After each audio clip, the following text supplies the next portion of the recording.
ښکلی محفل منعقد کوونکی تنظیم دارالنصر ذمہ دار جناب ماهرزاده صاحب، مولانا سید علی صاحب، جلال الدین صاحب او ټول شرکا اساتذه کرام، ډېر خوږو طالب علمانو او د معاشرې په درد کې شریکو د معاشرې ټول افراد شرکاو، السلام علیکم ورحمت الله وبرکاته. په دې محفل کې چې څومره خبرې وشوې ډېرې جامع او د 6 سپتمبر د یوم دفاع په حواله سره هم پکې ډېر ښایسته معلومات او د پاکستان د نن ورځې د ضرورتونو او د تقاضو او د چیلنجونو ذکر پکې وشو. زه څه نوې خبره په دې کې اضافه نشم کولی، دومره جامع خبرې دلته وشو. خو تاسو ما عزت افزایی کې ماته یو موقع راکړه ده، نو زه به مختصر اشارات ستاسو مخکې پیش کوم، همدغه خبرې به دوباره کوم. دا یوم دفاع 6 سپتمبر 1965 د هغې یادګیرنه موږ ته کوي. په دې ورځ چالاک او مکار ازلی دشمن هندوستان په پاکستان په 2 محاذونو زبردست حمله وکړه او دا د دنیا په تاریخ کې د ټینکونو د ټولو نه لوی جنګ و. جنګ عظیم اول، جنګ عظیم دوم، دا غټ جنګونه تیروتي دي، خو په یو وخت په یو محاذ د یو ملک خلاف دومره ټینکونه نه استعمال شي. دا د دنیا په تاریخ کې اول ځل او آخر ځل و، د هغې نه وروسته هم نه دی استعمال شي. دا یو داسې خطرناکه حمله وه او د دشمن اراده دا وه چې مونږ به په لاهور کې د شپې حمله کړې وه او 8 بجې به مونږ بادشاهي مسجد او په دې کې د شرابو او د کبابو محفل کوو او مونږ به لاهور اغستی، د پاکستان زړه به زمونږ په قبضه کې. خو زما ورونو، د الله رحم د پاکستان د عوام، د پاکستان د ټولو ادارو او په خاص طور زمونږ مسلح افواج هغه د ایمانی جذبې د لاندې وجنګېده. زمونږ سره اسلحه هم کمه وه، معیار هم کمزوری او زمونږ افرادي قوت هم کم، خو د ایمان او د عزم جذبه هغه د ټولو نه زیاته وه. زما ورور اشاره وکړه، واقعي ده چې دا مونږ له د بیا به یادولو وروسته چې دغې خلکو څومره لویه قرباني ورکړه. د دنیا په تاریخ کې دا اولنی فوج چې هغوی دا محسوس کړه چې که داسې مونږ ټینک له په ټینک جواب ورکوو او په ټوپک جواب ورکوو، نو دا ممکنه نه ده. نو د ځان پورې بمانو تړل او چې هغه ټینک به په داسې زاویه باندې راته چې دی به ترې لاندې کېدی شو، نو ځان به یې ورته لاندې کړو، ټینک په بله واخلو او د هغه وروسته ټینکونه به د یو بل سره ولګېده او هغه ټوله بیړۍ د ایمان د جذبې او د لوی قربانۍ او د خپلو مبارکو وینو د هغې په بنیاد باندې دا جنګ په لړه بدل کړه. په دې کې زمونږ فوج، زمونږ ټول قوم، ټول ادارې هغه په دې فتح کې شریک دي او مونږه د هغو په دې عزم، په دې جذبه، په دې باندې فخر کوو. زما ورونو، د ملک سرحدات دلته مقررین ووي په ډېر ښکلي انداز. یوه اداره سرته نشي رسولی. د ملک تحفظ او دفاع د ملک د هر وګړي، د هر فرد د هرې ادارې دا د هغې ذمه داري ده. او چې کم ځای او کم محاذ کې څوک دا نه ادا کوي نو هغه د خپل ملک بچاو کمزوری کوي. بېشک چې د جغرافیایي سرحدونو د ځمکې د پولو ساتنه د مسلح فوج ذمه داري ده او موږ ته پې فخر دی د هغې په ټریننګ، د هغې په تربیت، د هغې په ښه اسلحه، د هغې ایمانی په تیره تیره د ایمان او د لا اله الا الله محمد رسول الله سره د صحیح محبت په دې زمونږ هم بروسه ده. او څومره چې د دفاع دپاره خرج کیږي دا د اسلام تعلیمات.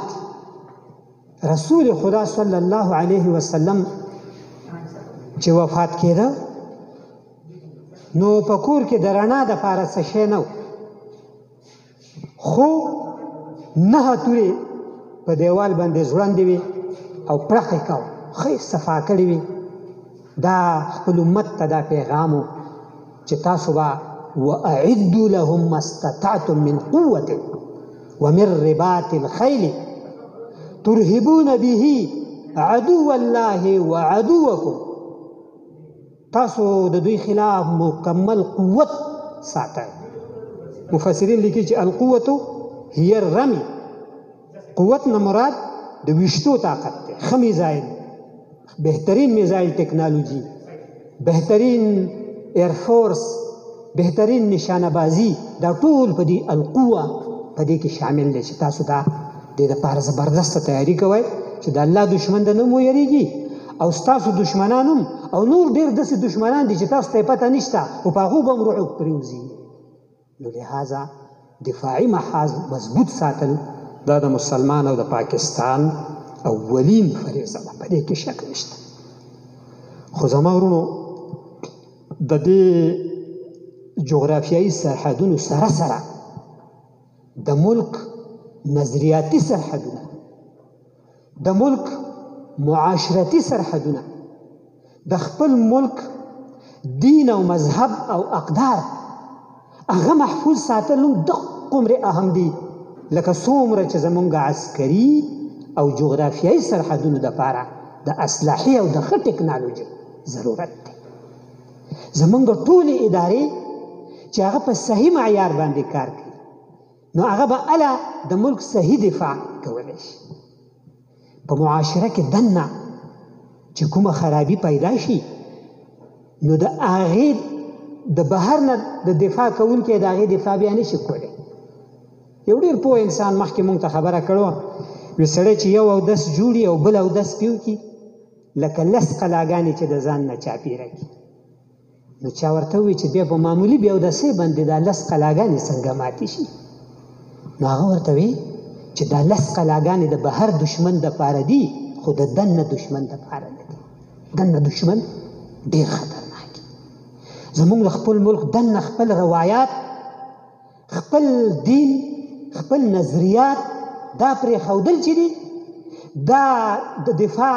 انتهایی کمزوري کولو یوه ذریعه ده. زمونږ استاز،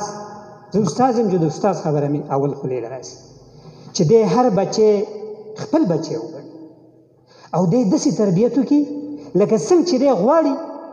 چې زما بچي څنګه تربیت وشوی، دی هېڅ فرق ونه کړي او دی د هغه په داسې بنیاد باندې او داسې محنت ورسره وکړي چې د خپل بچي سره کم کول غواړي نو دوم د دفاع مضبوطولو دپاره کار وکړو او د بهترین کردار جوړولو کې، بهترین سوچ فکر جوړولو کې د مسلمان استاز په حیثیت کردار ادا کړي. زمونږ شاګرد هغه هم بهترین شاګرد جوړ شي، هغه د دروغو د بددیانتۍ د هغې په تعلیم باندې د دروغو په نمبرو باندې یقین ونه ساتي. دروغو په نمبرو باندې داسې طالب علم مې لیدلی دی په دې 10 کاله د تجربه کې چې هغه ته هغه یو ټکې ډېر ښایسته مضمون یې لیکلی خو هغه د هغه راغلی و چې دوستانو یو بل ته هغه زهر ورکړه. هغه مشهوره قصه ده که نه، 3 دوستانو نو یو ډوډۍ پسې لاړ نو ورته یې زهر ورکړه. نو هغه دا زهر ټکی د په انګریزي کې ارشیو جو او استاد ورته وی چې دې ته پوایزن وایي هغه وی خاجي سرجي بیا چې لاړ نو خپله پرچه کې پوایزن ونه لیکه یاد شو ورته خو په دې وجه ونه لیکه چې ما وی سر دا لږه بېماني راته ښکاري ضمیر مې دا نه برداشت کوي په دغه ځای مې زهر ولیکه د استاد خوښه ده که دا ZAHAR زهر زما قبول کړه جو ټیک ده که غلط یې کړه خو اوس د دروغو د بل ښودلی شوي پوایزن د دې دا نه لیکه دا نمونه شاګردان چې پیدا شي نو هغه د دې ملک په دفاع کې کردار ادا کوي دغه شانې زما د ورور خبره وکړه بهترین ځوانان په دې دنیا کې چې څومره بدلي راغل ده د ځوانانو د لاسه راغل ځوان یو ډېر لوی قوت دی نن جاپان د ټکنالوژي کې ډېر مخکې دی عمرونه ډېر دي هلته د بوډاګانو تعداد زیات دی په جرمني کې په دې امریکا کې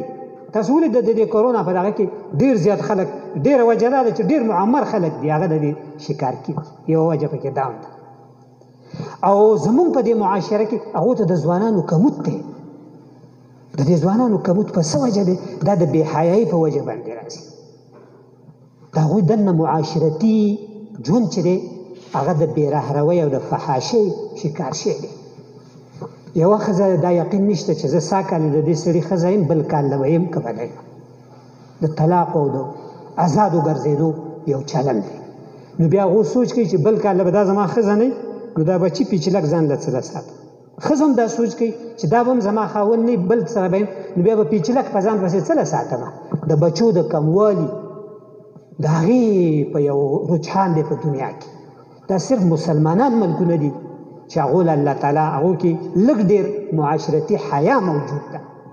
د هغې په وجه د هغو په آبادۍ کې ځوانان موجود دي نوې ونه موجود ده زموږ په دې پاکستان کې د ځوانانو ډېر لوی تعداد دی او ځوان په معاشره کې بدلی پیدا کوي زموږ دې بر صغیر ته د 12 کالو یو ځوان د اسلام رڼا راوسته محمد بن قاسم تاسو ټول تاریخ وګورئ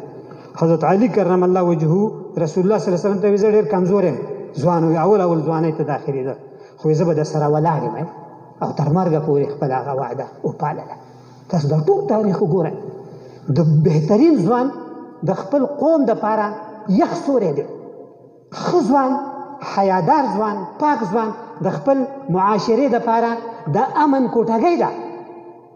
نو دا اولینه خبره ده چې زموږ ځوان هغه یو صالح ځوان جوړ شي خصوصا د ملګري چې کومې خبرې طرف ته اشاره وکړه د ځوانۍ دپاره غټ زهر قاتل بې حیایي ده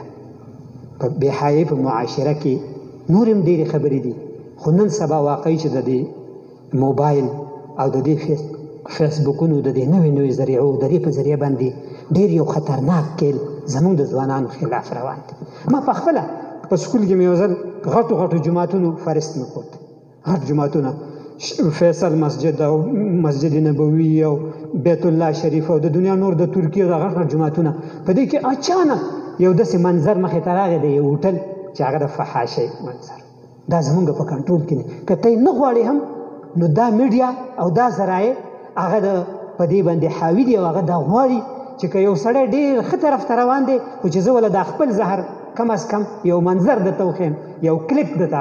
ښکاره کړم نو په دې وجه ځوانانو ته مې خصوصي دا اپیل دی چې په دې معاشره کې به مثبت او ښکلي بدلي هغه دا ځوان راولي دا فحاشي بېحیایي انسان د ځوان دپاره ډېر زهر قاتل دی دی بې وخته بوډا کي دی د حیا نه وباسي دی د نوي نسل د پیدا کولو نه وباسي د ده صحت کمزوری شي د ده نظر کمزوری شي د ده دماغي قوتونه کمزوري شي د ده حافظه کمزوري شي دا ټولو څیزونو داسې بې دریغه استعمال دا د صلاحیتونو دپاره ډېر زهر قاتل دی لهذا څومره چې کیدی شي دا پیغام ټولو ځوانانو ته ورسوئ چې دا موبایل استعمال د ضرورت دپاره خو ټیک دی خو دا بلا وجه دا مسلسل دا د غیر صحتمند او دا د فحاشۍ او د بربنوالي د هغې دپاره د دې استعمال مطلق نه دی پکار دا زموږ د ځوان دپاره د ټولو نه لوی زهر قاتل دي او دا د انډیا د فوج او د ټینکونو نه زموږ د دننه معاشرې دپاره زیات خطرناک دی نو زموږ ځوانان هغه پکار دا ده چې هغه د مسلمان ځوان تصور په خپل دماغو کې کېږي چې زموږ اسلافو زموږ ځوانانو زموږ لار ښودونکو ځوانانو موږ ته کومه نمونه پرېښودې ده دا نمونه یې پرېښودې ده. او که د عزم او د همت او د محنت او د انسانیت سره د محبت دا لارې موږ ته پرېښودې ده. نو په دفاع کې د ځوانانو یو ډېر اهم کردار دی. په دې دفاع کې د مالدار طبقې هم غټ کردار دی. مال به ذات خود بد نه دی، خو چې دا مال د معاشرې د ښېګړې دپاره استعمال شي. اسلام داسې په چا باندې پابندي نه راولي. ته جایزو ذریعو باندې مال ګټه، خو چې خپل دا مال د معاشرې د خیر دپاره. رسول الله صلی الله علیه وسلم نه زیات مالدار به څوک نه و، ځکه چې په اسلام کې بهترین مال هغه دی چې په غنیمت پکې لاس راشي. د جهاد په نتیجه کې غنیمت په ذریعه باندې دا ټول نه غوره دی. د فقه په کتابونو لیکي چې اول دا دی، بیا دویم تجارت دی، او بیا مختلفو کیټیګریز بیا بیان کړي دي. هر خبره په وضاحت سره موجود ده. نو رسول الله صلی الله علیه وسلم ژوند ټول د جهاد نه ډک و. هغه ته په یو وخت د سرو زرو ډېر شی بارونه راغلي، خو هغه به د کوره ووت او چې راځم د ټولو غریبانانو کې تقسیم. هغه تقسیم پیغمبر علیه السلام غریب نه و، خو هغه د غربت اختیار کړی، خپله مالداري د معاشرې د ښېګړې لپاره تالان کړې وه، دا یې ویش کړې وه. نو لهذا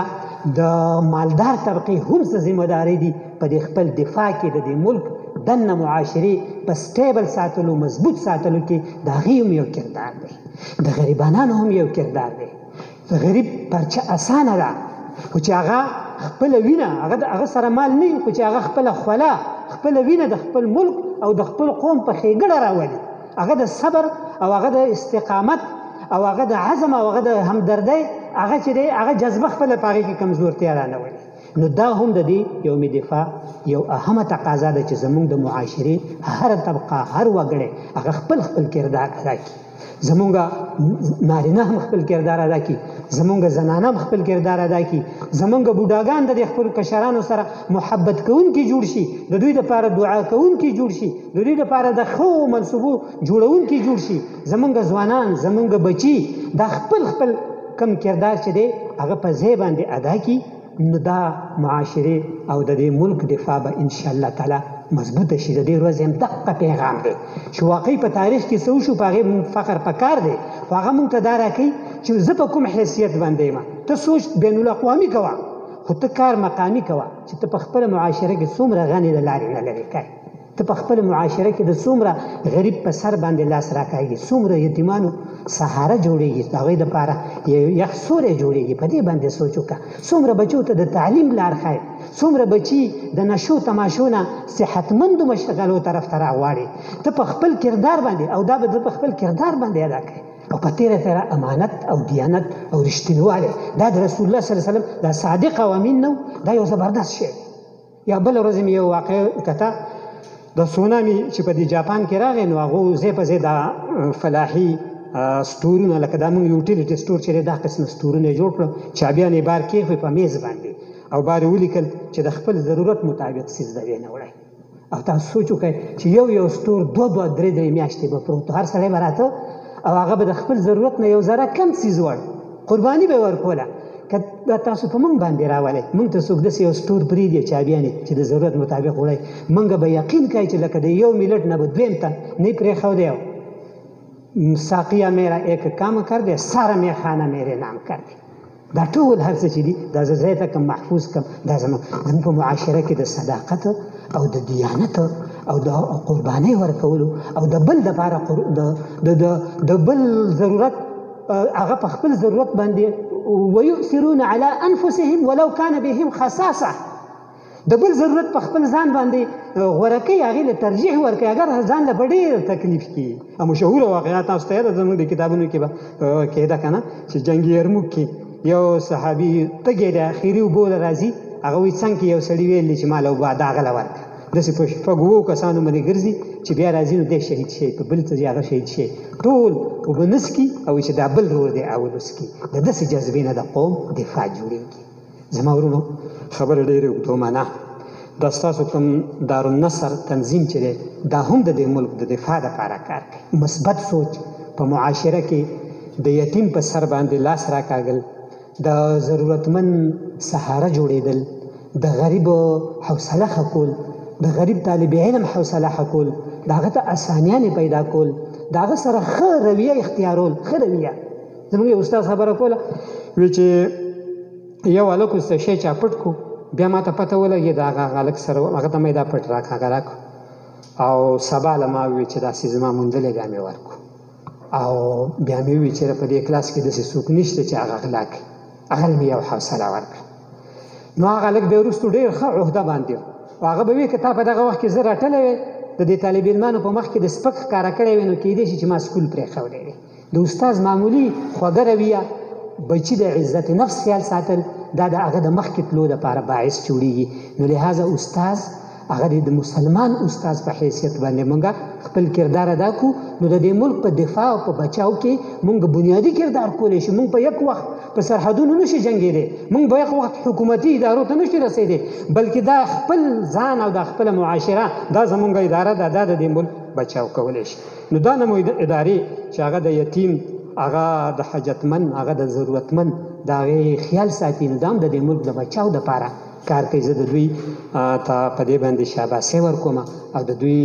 لا حوصله افزایي کوم چې دا اول تحریکونه تاسو سره ډېر کسان دي اکثر چې اول داسې یو ښه تحریک شروع کوي نو خلکو په ذهن کې خبره نه راځي کسان ډېر کمي دا تحریکونه اکثر وایي د 3 تنو نه شروع شي دي یا د 4 تنو نه شروع شي دي زیات نه زیات یو 8 کسان چېرته په میټینګ کې شامل ډېر کمي دا تاسو خو ډېر زیات دی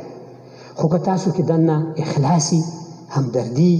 او د دې خپل قام سره او په تیره د خپل رب د رضا سوچ دا په دې دماغ سور شو نو انشاءالله چې دا وړوکې اداره دا به د دې علاقې دپاره دا د دې ټولې شانګلې دپاره دا د دې ټول ملک دپاره یو ښه بهترین کار کوونکي او د ضرورتمندو ضرورتونه پوره کوونکي او د هغوی د یو دلاسه غوښتونکي په سر دلاسه ورکوونکي د هغې دپاره دا ډېر ښه کردار ادا کولی شي او دا حقیقت هم دا دی علامه اقبال وی درد دل کے واسطے پیدا کیا انسان کو ورنہ طاعت کے لیے کچھ کم نہ تھے کروبیاں د عبادت دپاره فرشتې کمې نه وي او یا زره او بلکې په لکونو فرشتې د عرش د لاندې تېر وځي خو هغو ته دوباره موقع نه میلاویږي چې هغه بیا راشي او دوباره سجده وکړي دا دومره لوی تعداد د الله پاکي بیانونکي شته خو چې د انسان د په فرشتو غوره کول دا په دې وجه چې د ده په زړه کې به یو درد دی دی به خپله خوشحالي د نورو په خوشحالۍ قربانوي دی به خپل راحت د نورو په راحت قربانوي نو دا درد دل چې کوم دی دا هغه درجه ده چې دا د فرشتو سره نشته ځکه چې په هغو کې د بدۍ قوت د سره نشته په انسان کې د بدۍ قوت هم دی د شر هم دی د خیر هم دی شیطان ټول شیطاني د شر قوتونه دي د هغه سره دا انسان په ټولو کې غوره دی دا یو ډېر معتدل او منظمې او د ټولو نه غوره ګروپ په دې وجه باندې دی چې د بل دپاره په خپل زړه کې درد لري نو دا چې پیدا شي بیا زما ورونو په دې داسې نمونه تنظیمونه او په دې ورځ موږ له دا عزم پکار دی چې زموږ د ازادي خدای مکه چې زموږ د بدو رویو زموږ د غلطو رویو زموږ د نه همت او د سستۍ په وجه موږ نه لاړ شي شیخ سعدي واقعه بیانوي چې یو منظرې او یو ګیدړ ملګري شو د سپی ډېر غټ غټ و لوی لوی ویښته وپې او ډېر څوره به او منظره یې وچ کړه سو نو د سپي ورته وویل چې ګوره وروره زما ستا ملګرتیا ده راځه ما سره ځو او زه ګوره دې ښار کې اوسېږم په دې کوڅو کې غوښې په دې کې ډوډۍ دا خورم او زه هر څه راله راکوي او زه ته ما ته وګوره خپل ځان ته وګوره منظرې ویې ښه ده زه چې ځو چې لږ ونه داسې یو څو قدمه واغسته نو د هغه په دې سټ داسې یوه کرښه وه نو یې ورته ویل چې وروره په دې سټ دې دا کرښه ولې ده وایي صاحبه دا خو ما بیا هغه څه وخت تړي او زه تړلی ولاړ یم د هغه بیا غلام یم منظرې ورته وایي چې ځه په مخه دې ښه ته ځان له دغه خوراک خوره زه یو سکند دپاره د چا غلامي نشم کولی خپل مرۍ کې د چا پړی چې دی هغه نشم برداشت کولی لوږه برداشت کولی شم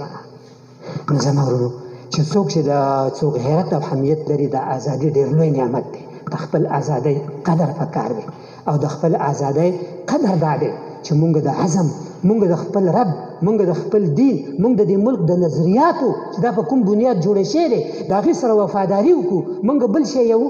یو نشي پاتې کولی مونږ به حقه خپل نظریه او حقه خپل سوچ لا اله الا الله محمد رسول الله سوچ هغه به مونږ یو ځای کوي هغه به مونږ مضبوطوي الله دې دا سوچ زمونږ مضبوط کړي اخر کې به دا ووایم چې که ته تش وې او زه شم نه به تشې نه به زه شم که څه تش وې او څه زه شم هم به تشې هم به زه شم والسلام علیکم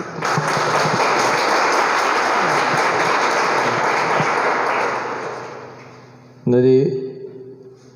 یو مې دفاع په حواله یو دوه خبرې خلې کوم په دې تقریر کې به ونه کړې شوې خو خبرې ډېرې زیاتې اهمې دي. یو وبا شروع ده په ټول وطن کې او خصوصا بیا زموږ په دې علاقه کې. نو دې ټول ایوان ته په عامه توګه او دارالنصر نوجوانانو ته په خاصه توګه یو خبره کوم. په دې ټول ملک خو د قادیانیت او د پرویزیت یو وبا روانه ده. څوک د پیغمبرۍ دعوې کوي او څوک قرآن سیزي بل په قرآن چا سیزلی اعظم بالله العظیم الله یې تباه کړي او څوک د پیغمبرۍ دعوې کوي. دا د قادیانیت یو کړۍ ده. خو په دې وطن کې د قادیانیت لپاره چې قرباني ورکړو د هغې د اقلیت ته ګرځول لپاره او پانسپي خطر وه زه یې نوم نه علم په دې موقع. خو بیا هغه پانسي ټولې دنیا مسلمانانو ملکونو په هغې کې دومره ایمیل یې وکړې په هغه وخت کې به ورته دغه وي دا تار به ورته وي تار یې ووهه. نن سبا دا میسیجونه چې کېږي فیکس چې کېږي داسې یو څیز و چې 1 کیلومیټر دا کاغذونو اوږدوالی و چې دا سړی مه پانسي کوئ دا د دین پاسبان دی. بیا د هغه پانسي په عمر قید کې بدل شو. عمر قید الله پاک بیا ختم کو. دا قادیانیت اقلیت ګرځولی شو او د ننه پورې اقلیت و. خو زما د خپل حکومت نه او د خپلو عدالتونو نه دا ګیله ده چې که چېرته داسې دعوا چا کولی او پر وخت یې هغو ته سزا ورکولی نو قانون به بل چا په لاس کې ناغس. خو نوجوانانو کې جذبه وي نو بله ورځ یو تن نبوت دعوا کړو او هغه یو هلک په عدالت کې دننه وویش او مردار یې کړو. بیا پکې یو تن قرآن شریف وسېځه. دا یو عذاب را روان دی. خو خصوصا زمونږ په دې علاقه کې یو مرض دی فتنه انکار حدیث. خلک د حدیث نه منکر دی او ستاسو په دې میډیا باندې ما سره خو فیسبوک نشته نه به دغه چل پوهېږم خو په دې میډیا باندې هغې باقاعده پرچار کوي د حدیثو خلاف یو واویلا روانه ده. نو د دې خو داسې مثال دی لکه د سورلی او د ګاډي د منډه ډریور لرکه ګاډی شته سورلی شته خو ډریور نشتی نو مسافر به خپل منزل ته ورسي او به نه رسي. د دوایي او د مریض د منډه ډاکټر لرکه نو بیا به خلک ریږي دوانې به خوري په ځان به ازمېږي مړ به شي پکې څوک به پکې بچ شي. د پیغمبر صلی الله علیه وسلم د حدیث مثال هم د دغه ډریور دی او مثال هم د دغه ډاکټر دی. نو دا یو عذاب په دې ملک کې دی خصوصا زمونږ په دې علاقه کې ډېر زیات دی. خلک د حدیثو نه منکر دی. نو تاسو دا دارالنصر وال نوجوانان څونکې طارق دا خبره وکړه چې دا مدرسې او اسلامي تعلیمات او جماعتونه دا هم زمونږ په اهدافو کې شامل دي. نو دې سره په خپلو اهدافو کې یو خبره دا هم شامل کړئ چې ستاسو نوجوانان د دې خبرې پرچار شروع کړي چې څوک د حدیث نه منکر وي د هغو سره ملګرتیا ونه کړي او دغه څیزونه چې کوم په میډیا باندې ورکوي دا شیر کوي نه مخې ته بلکې په هغې باندې باقاعده یو قلمي جهاد شروع کړي د یو میډیا جهاد پې شروع کړي او د دغه خلاف خپل هغه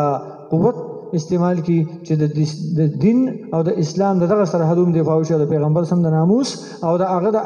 اقوال او د حدیثو دغه دفاع وشي نو ان شاء الله العزیز ما امید ده چې دوی دغه چلون کوي ان شاء الله. مولوی صاحب خبرو کړه او تاسو په مشارې کې به ان شاء الله چې تاسو موږ لار ښایي چې سم کې ان شاء الله دا تنظیم وکړي او خامخا به کې په اهدافو کې دا شامل دي او بل ان شاء الله د دې سلسله کې د علم او ادب سلسله کې ان شاء الله موږ کوشش چې رجسټریشن وشي نو موږ د ماهنامې د شاټولو اراده ده چې څنګه رجسټریشن وشو ان شاء الله ماهنامه چې دا به ان شاء الله هغه باقاعده شروعات کوو. او زه پروګرام په اخر کې یو ځل بیا د خپل دروند میلمه او تنظیم ساده